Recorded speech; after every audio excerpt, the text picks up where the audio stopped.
Crônicas, capítulo 7, verso 14, aleluias.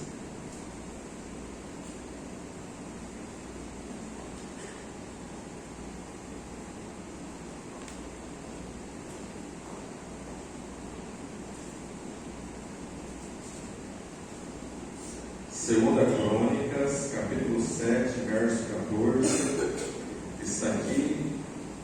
E se o meu povo, que se chama pelo meu nome, primeiro, se humilhar, segundo, orar, terceiro, e buscar a minha face, quarto, e se converter dos seus maus caminhos, então, ou seja, consequentemente, então eu ouvirei dos céus e, primeiro, perdoarei os seus pecados, segundo, sararei a sua terra. Amém? Vamos ler todos nós juntos com brado de vitória, aqui nessa versão que está no telão. Vamos lá? Se o meu povo, que se chama pelo meu nome, se humilhar e orar e buscar a minha face e se converter dos seus maus caminhos, então eu ouvirei dos céus e perdoarei os seus pecados e sararei a sua terra. Amém?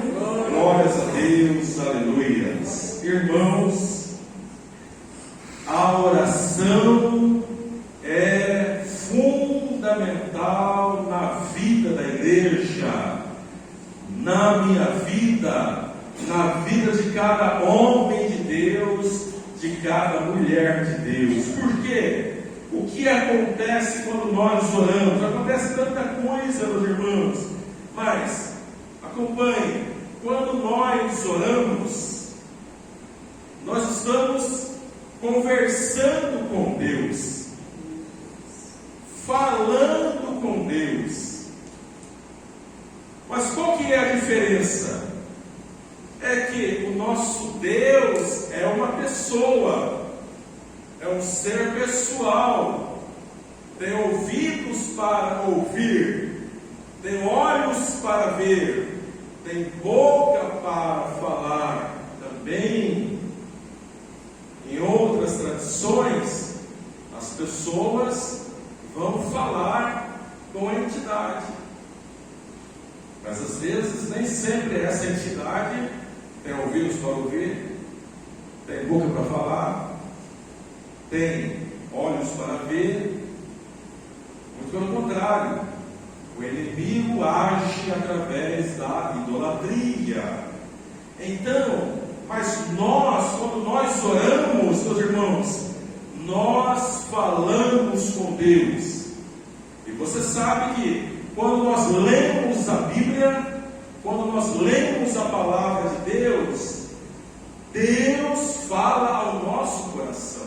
Então, o cristianismo é uma religião de relacionamento, de amor, de amizade, de construção, de edificação, onde Deus fala conosco e nós falamos com Deus. Então, quando nós oramos, meus irmãos, os céus se abrem, aleluia. Diz a palavra em Hebreus que nós devemos ter ousadia para entrar na presença de Deus. Hoje nós temos a liberdade para entrar no lugar santíssimo pela fé, para estar diante de Deus. Então, quando nós oramos, sem você perceber, muitas vezes, sem você ter essa consciência, quando você começa a orar a Deus, a falar com Deus, a abrir o seu coração para Deus, você faz uma viagem transcendental, sobrenatural, que ultrapassa o planeta Terra, ultrapassa o sistema solar, ultrapassa as estrelas. Quando você busca Deus em oração, você entra na sala do trono, no lugar santíssimo, na presença do Pai. Aleluia. Quando nós oramos,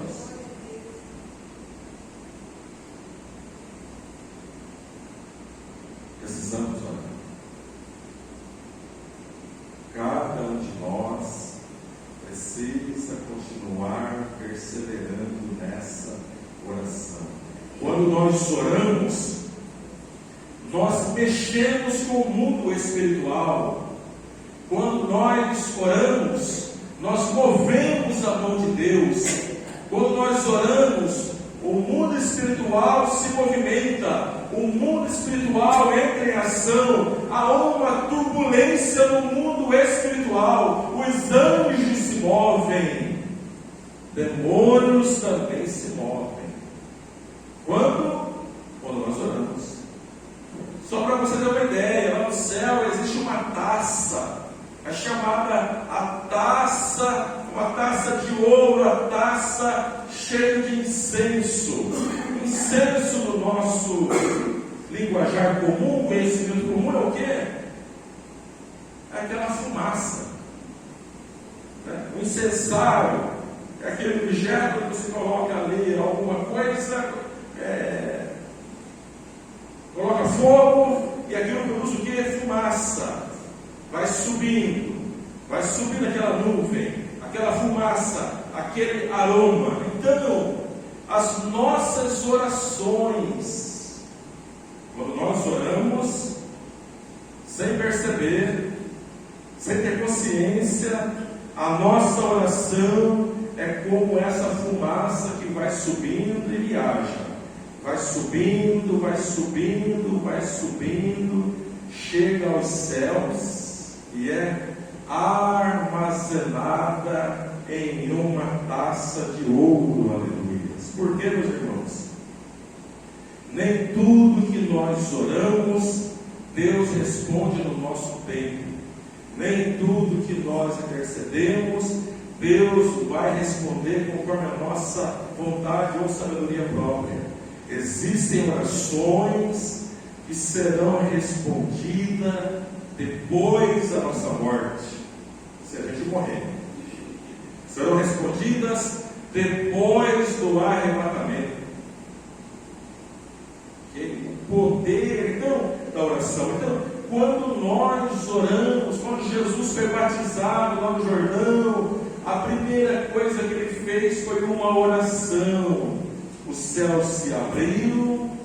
Quando nós oramos, a pomba desceu, o Espírito Santo desceu em forma corpórea, aquela pomba, e repousou sobre Jesus. Quando nós oramos, nós estamos renovando a unção do Espírito Santo em nossa vida, em nosso vigor, em nossa mente, em nossa fé, em nossa visão, em nossa ousadia, em nossa confiança. Quando nós oramos, a unção, o renovo, a graça, a força do Espírito Santo vem repousar sobre nós, nos capacitando para o dia a dia, para o trabalho em nossos compromissos, para o trabalho secular, para o trabalho eclesiástico, para as nossas atividades na família. Vem fortalecendo o nosso corpo com saúde, com unção, com renovo. Quando nós oramos, o Espírito Santo vem para nos encher, irmãos, para nos transbordar, irmãos. Por isso que nós precisamos perseverar na oração.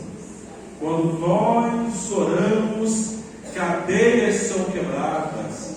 Quando você lê em Atos, a experiência de Paulo e Silas na prisão, a experiência de Pedro também, ali naquela prisão, a igreja entrou em oração, a igreja começou a buscar a Deus em oração. Deus abalou aquele lugar, mandou um terremoto, quebrou as cadeias, abriu portas de prisão. Irmãos, quando nós oramos na nossa pequenez, na nossa fraqueza, cadeias espirituais em nossa vida, em nossa mente, em nossa alma, começam também a ser quebradas pela autoridade do nome de Jesus. Do nome de Jesus. Quando nós oramos, prisões são abertas. Muitas vezes, irmãos, se a gente não vigiar e não se fortalecer, a nossa alma, ela vai querer se refugiar numa caverna, vai querer se esconder, vai querer ficar quietinha, vai querer ficar trancada, vai querer sumir, meus irmãos. A oração, nesse sentido, também é uma terapia sobrenatural, uma terapia espiritual. Quando nós oramos, há um processo no mundo espiritual, onde Deus, através da palavra do Espírito Santo, vem com instrumentos, vem com palavras, vem com ações e moveres para trabalhar em nossa alma, para trabalhar em nossa mente, para trabalhar em nossos sentimentos, se preciso for, para quebrar aquele grilhão, quebrar aquela cadeia, pegar a gente pela mão, tirar a gente da caverna, tirar a gente do refúgio, da escuridão, do vale que a gente decidiu estar ali. Há esse processo, o Espírito Santo vem no instrumento, se preciso for fazer cirurgia em nossa alma, cirurgia em nosso coração, para ministrar cura, para restaurar, para sarar, para curar a nossa vida, meus irmãos. Isso acontece quando nós oramos, cadeias espirituais começam a ser quebradas em nossa vida, meus irmãos, em nossa casa, em nossa família, em nossa vida financeira, profissional, na vida da igreja, em nossa cidade, em nosso estado, em nossa nação. Cadeias são quebradas, aleluia, quando a igreja ora. Por isso, o diabo não quer que você ore. Por isso que o inimigo tenta colocar o desânimo, a frieza, o sono, o cansaço sobre as nossas vidas, para que a gente não busque a Deus em oração. E a palavra fala em Tessalonicenses, capítulo 5, lá 16, 17, 18: orai sem cessar. Presta atenção, orai sem cessar. O que significa isso? Quando nós oramos, nós movemos o mundo espiritual, nós movemos a pessoa do Espírito Santo. Quando nós oramos, nós ficamos conectados com a pessoa do Espírito Santo o dia todo, meus irmãos. Por isso que a primeira coisa que nós devemos fazer pela manhã é pensar em Deus, é buscar em Deus, é falar com Deus, é fazer a nossa oração nos primeiros momentos em que nós acordamos. Por quê? Porque durante o dia todo, presta atenção, se você está dirigindo, o seu pensamento está conectado com Deus, o Espírito Santo te leva a pensar em Deus, o Espírito Santo te leva a dirigir você a orar a Deus. Se você está lavando uma louça, lavando uma roupa, varrendo uma casa, ou até no trabalho ali, dependendo do contexto, o Espírito Santo te leva a pensar em Deus, a falar com Deus. Seu problema, que você está vendo um problema ali na empresa, ou pensou no problema em alguma outra área da sua vida, você começa a buscar a Deus em oração, pensamento. Você ora, tem gente que até se retira ou para o banheiro ou em outro lugar da empresa para buscar a Deus em oração. Então, quando orar sem cessar, o Espírito Santo está conectado com a nossa mente o dia inteiro. É igual o celular, meus irmãos. Celular é tremendo. Celular é algo maravilhoso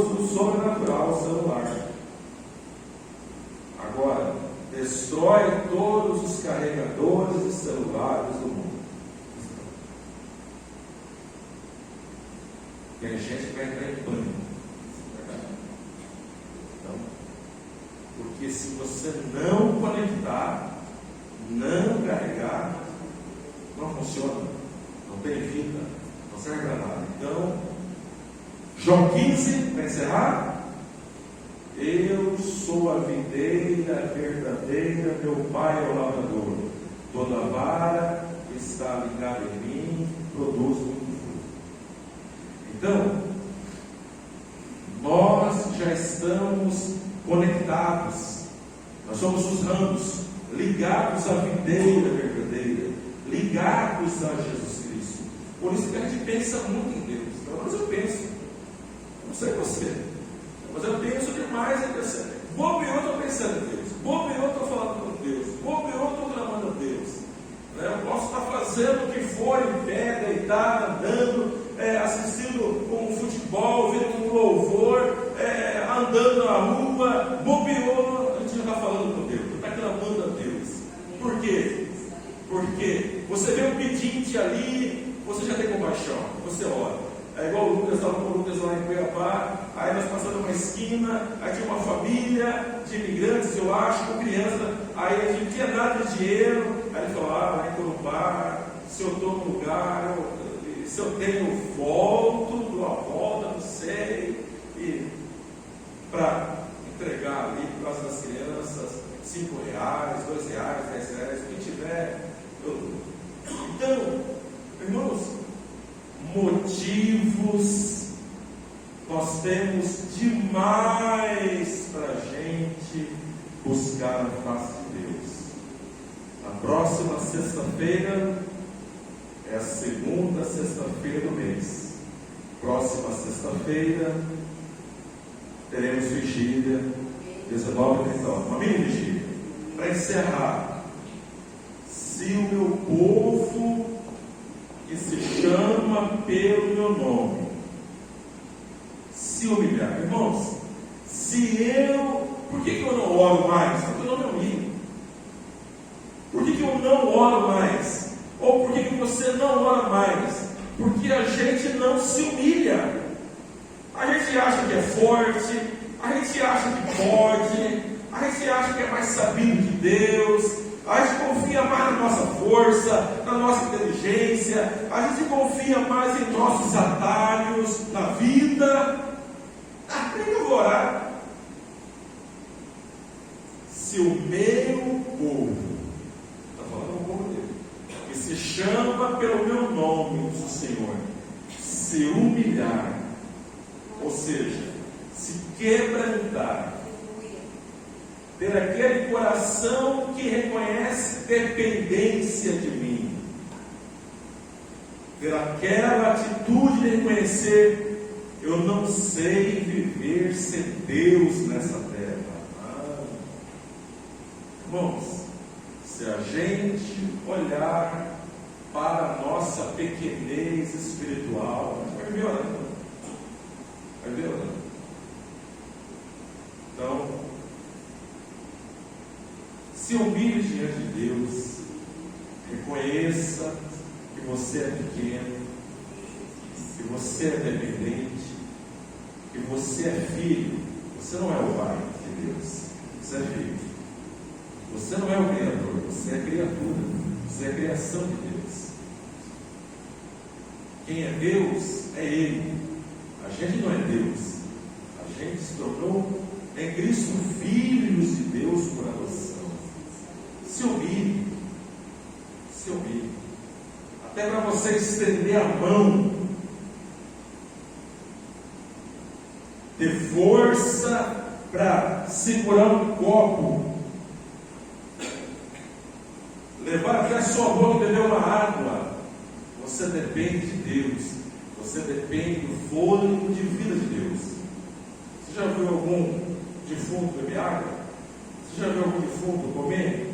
Você já viu algum defunto falar, não, peraí, pessoal, vai no banheiro trocar de roupa? Você já viu isso? Por quê? Morreu. Mas se a gente pode fazer alguma coisa, a vida está sobre nós. E de quem é essa vida, irmãos? É minha? Essa vida é de Deus. Por isso que lá em Eclesiastes fala que o corpo voltará ao pó, e o espírito voltará para Deus, que foi quem deu.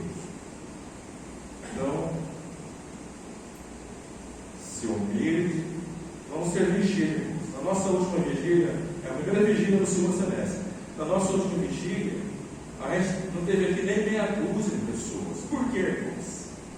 Porque falta esse coração humilde, de quebrantamento, de comprometimento, de pertencimento, de responsabilidade congregacional como igreja. Estaremos aqui orando como igreja de Jesus. E não vamos passar a noite toda, não. No máximo 3 horas estaremos aqui. No máximo. Coloque na sua chefe. Eu conto, nós precisamos. Nós precisamos, como igreja local, orar mesmo. A gente não coloca carga pesada sobre a igreja. Tem a igreja que ora toda semana, 6 horas da manhã na igreja. Tem a igreja que faz vigília para amanhecer todo mês. Nós não colocamos carga pesada. Mas a gente precisa reconhecer que precisa fazer mais um pouquinho, melhorar mais um pouquinho, porque é necessário. Não sei se vocês viram aquela reportagem, todas essas pesquisas aí no seu Google. Até o supercomputador de uma universidade nos Estados Unidos. Perguntaram para o supercomputador qual é o futuro da humanidade. A resposta assombrou quem perguntou. Sendo curto e grosso, se a humanidade não se cuidar, ela será destruída em 2040 até 2050. Isso casa com a palavra profética, isso casa com o que a Bíblia nos ensina, isso casa com a parábola do bom samaritano. Jesus está voltando. Qual é a data que o supercomputador deu? Ele não disse que a humanidade era pior, ele disse que será o fim da raça humana na Terra, 2040 a 2050. Pesquisa, tá? Isso é o homem, não é a igreja não, é o homem, é a ciência, é o mundo reconhecendo coisas profundas acontecendo na natureza. Que Deus abençoe a sua vida. Vamos ficar em pé, vamos orar.